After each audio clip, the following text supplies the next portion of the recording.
Ito po isa sa mga subok na napakaswerte na magpapaula ng swerte.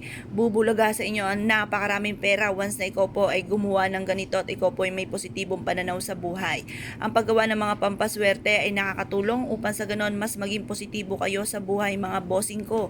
Once ikay gumawa ng ganito, i-mindset nyo na simula na ito ng tagumpay nyo at kailanman na hindi na kayo mamumblema sa pera. Ang ating pong baryang ito, ihuhugasan nyo muna mabuti at pagkatapos ay ito po ibibilad sa sinag ng araw at huwag nyo po itong tutuyuin. Hayaan nyo po siya na kusang matuyo. At pagkatapos ito namang dahon ng ating laurel ay isa sa mga blockbuster na napakaswerte, lalo-lalo na pagdating sa usapin ng kaperahan mga bossing. Kung kayo po isa sa mga naniniwala at nais po na magkaroon ng ganito, huwag ka na magpatumpik-tumpik pa. Proven po ito na napakaswerte mga bossing. Ito po ay may 100% ka lang na paniniwala. Sasabayan nyo ng sipag at tiyaga at pananalig sa mahal na Panginoon ay walang imposible. Basta kayo po ay mag-wish lang at dalhin nyo po ito. Marami kayong pwedeng gawin at ituturo ko po ito sa inyo. Pwede nyo po itong pagsamahin itong dalawang ito at ilagay sa isang pouch mga bossing at bitbitin. Ilagay sa inyo pong bag kahit saan kayo magtungo ay dadalhin nyo po para sundan kayo ng kaswertihan.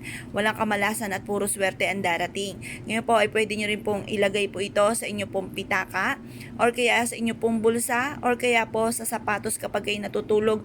Pag uwi po ninyo, ilagay nyo po itong sangkap na ito upang sa ganon saan man kayo tutungo ay lagi kayong suswerte. Kung kayo po itataya, ay siya huwag nyo po itong kakalimutan upang sa ganon kayo po ay magwagi ng limpak-limpak na salapi.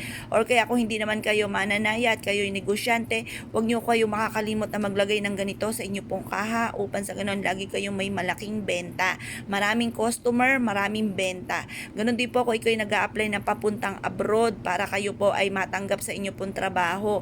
Or kaya kung ano man po yung ninanais po ninyo na makamit ay makamtan nyo po ito mga bossing. Simple po ito pero napaka-epektibo nito. Basta pag ikay gumawa ng ganito, sikreto nyo lamang. Kasi wasa may nakakaalam mga bossing ko hindi natutupad ng mga kahilingan. Kailangan po yung sikreto lamang upang sa ganon matupad ko naman ang mga kahilingan po ninyo. Proven po ito na napakaswerte basta't may 100% kang paniniwala. Ako po mga bossing ko yung nagwi-wish na mula sa aking puso. Kung anong nararamdaman ko, sinasabi ng aking isipan, yung po wini-wish ko at kaagad namang itong nakakamtan. Kaya subukan nyo rin po ito dahil ito po ay makakamtan nyo kung ano man yung matagal nyo nang ninanais. Walang imposible sa mga taong maraming pangarap sa buhay at talaga namang may positibong pananaw na makakamit niya mga pangarap. Para gumana ang ating law of attraction, kailangan ganun ng inyo pong nasa isipan at damhin nyo na ang swerte, i-claim nyo na kaagad ang swerte mga bossing. Kapag gumawa ka ng ganito, isisikreto nyo lamang at kapag isinuswerte na, hayaan nyo ang mga kakilala ninyo ang kusan lumapit sa inyo at magtanong kung ano ang sikreto po ninyo. Ngayon pa mga bossing ko kayo pinaniwala at nais po itong gawin, subukan nyo na po ito. Napakaganda kapag ito'y ginawa nyo sa umaga ng mga bandang alas 7 at ibibilad natin siya hanggang alas 8 ng umaga. Ang sinag ng araw sa umaga nakakatulong ng swerte dahil ito po ay nakakatulong din ng vitamina sa ating balat. Ito po ay pataas po yung sinag ng araw at ang sunod ay liwanag.